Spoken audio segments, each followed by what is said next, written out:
College football, the game day atmospheres, the traditions, and the passion from the fans and the players. It's one of the best forms of entertainment and sports we have. But college football has a major flaw, something that is going to hold it back, a problem that needs addressed. See, until college football decides to avoid the NFL playoffs, its apex will never be met. So I'm going to tell you how we fix the college football schedule. I think the easiest way to do this is to work backwards. So we're going to start with the national championship game and fill out the entire season as a whole. So let's start with what we know. The college football playoffs have to end before the NFL playoffs start. NFL playoffs start the second weekend of January. So this year, it's January 10th. On average, it'll be anywhere between the 9th and the 14th though. So we have to end the college football playoffs before then. So we really have two dates that we could pick for the college national championship game. That's either January 1st, the New Year's Day. College football history has been played on New Year's Day. Or we go the first weekend in January. Now, there will be some years where the first weekend in January could work, but here's the thing. We're never going to stop playing games on January 1st. And well, we shouldn't. College football and New Year's Day just go together perfectly now. Just having that day off after the New Year's Eve parties, you're going to work the next day again, but you get college football that day. It just makes it feel so much better. But here's the thing. For example, this year in particular, New Year's Day is on a Wednesday. So if we wanted to do the first weekend of January, obviously that wouldn't work because there's only a 4-day break between them. And then the next weekend after that, NFL playoffs. So there's just not enough consistency on us being able to pick the first weekend of January because there'd be some years where we'd have to line it up with the NFL playoffs still, or we wouldn't be able to play any games on New Year's Day. Make the college football championship game always on January 1st.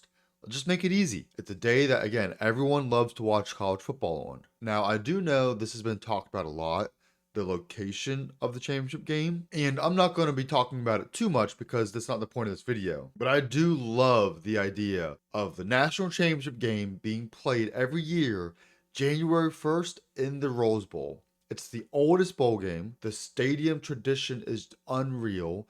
The weather is always perfect. It's outdoors. It just feels like college football. But that's something that I don't really feel the need to stress a lot. So if we don't want to keep bouncing around the national championship game between different venues, I'm okay with that. But I actually do think having every national championship game in the Rose Bowl would be awesome. So we have our championship game set January 1st. Now, depending on the year, we will have a 1.5 to 2 week break between the semifinals and the championship game.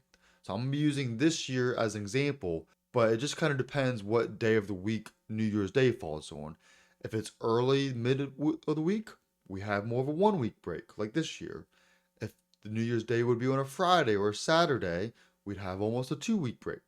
But there will be a weekend, Saturday, Sunday, in between the semifinals and the national championship game, no matter what. So for example, this year, the semifinals will be on December 21st, then the quarterfinals on December 14th, and then the first round on December 7th. So basically December is our playoff rounds. This is how the playoffs will go. Start and end before the NFL playoffs start. We'll be playing during the last couple weeks of the NFL regular season when there's still some really big games, but the fatigue kind of starts to kick in.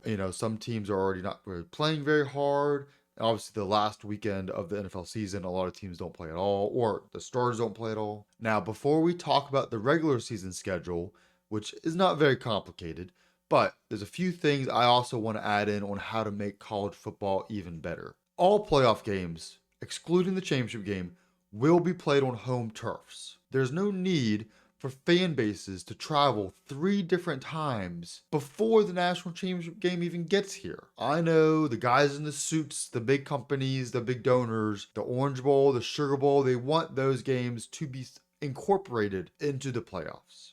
But listen, they can still sponsor it if they want. Let's just sponsor it in a stadium that has a home crowd. that has the atmosphere, the tradition that we were talking about earlier that make college football what it really is, the best sport we can watch. Let's embrace the local beauty of having so much uniqueness in the sport. And then when it comes to all the other bowl games outside of the playoffs, we can still have them, just not during playoff games. So they can be played Monday through Friday, I guess. Probably avoiding NFL games as well, because there'll still be some Monday and Thursday night games.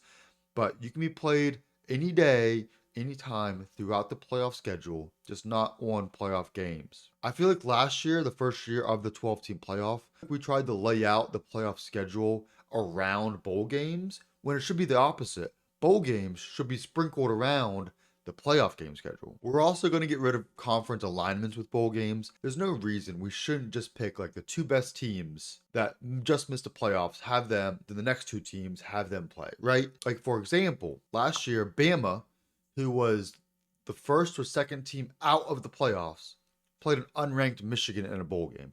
And yes, I know Michigan ended up beating them. It was a good game.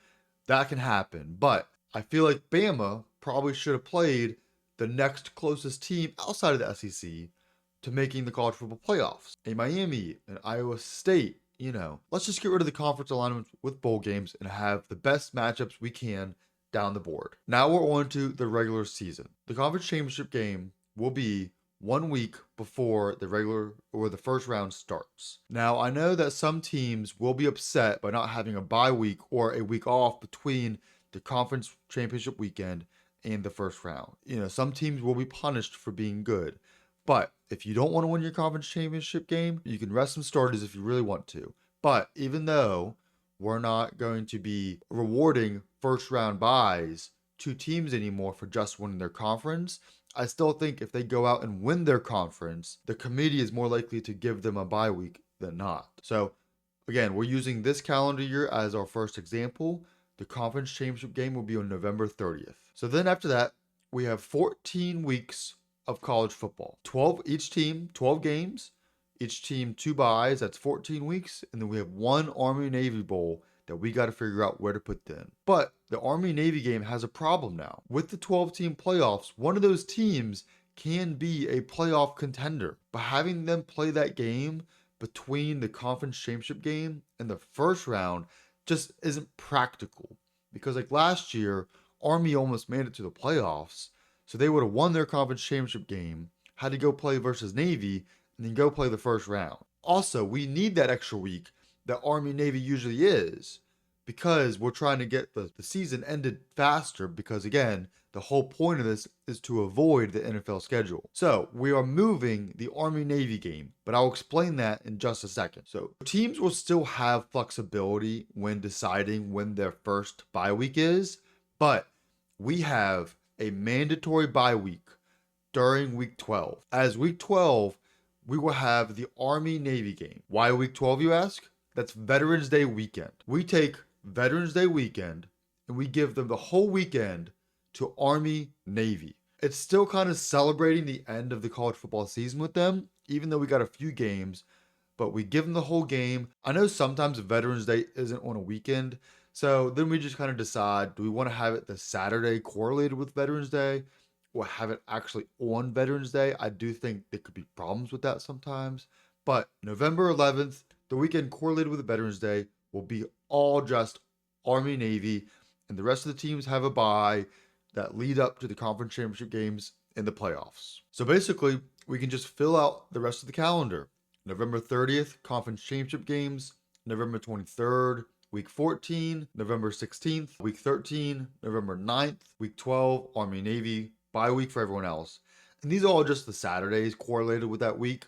Obviously, sometimes teams will play on a Friday or a Thursday. You got Mac Nation, but the Saturday of that week is like related to what the week is. Week 11, November 2nd. Week 10, October 26th. Week 9, October 19th.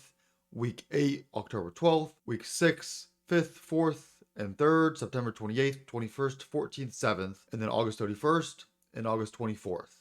Week 1 and 2. 2 bye weeks and 14 weeks gives enough rest for these teams that want to play in the playoffs. It also rewards teams that are able to build depth and really develop their second and third strings because you can mix some guys in. Bye weeks from week 4 to 8 or whatever you want. You can have back to back bye weeks, I guess, or bye in week 1 if you wanted. But we're getting rid of that week 0 bullshit. Like, let's just call it week 1. Let's get all the teams on the board, and then we can get this season over with, not because we want college football to end, but because it needs to end before the NFL playoffs.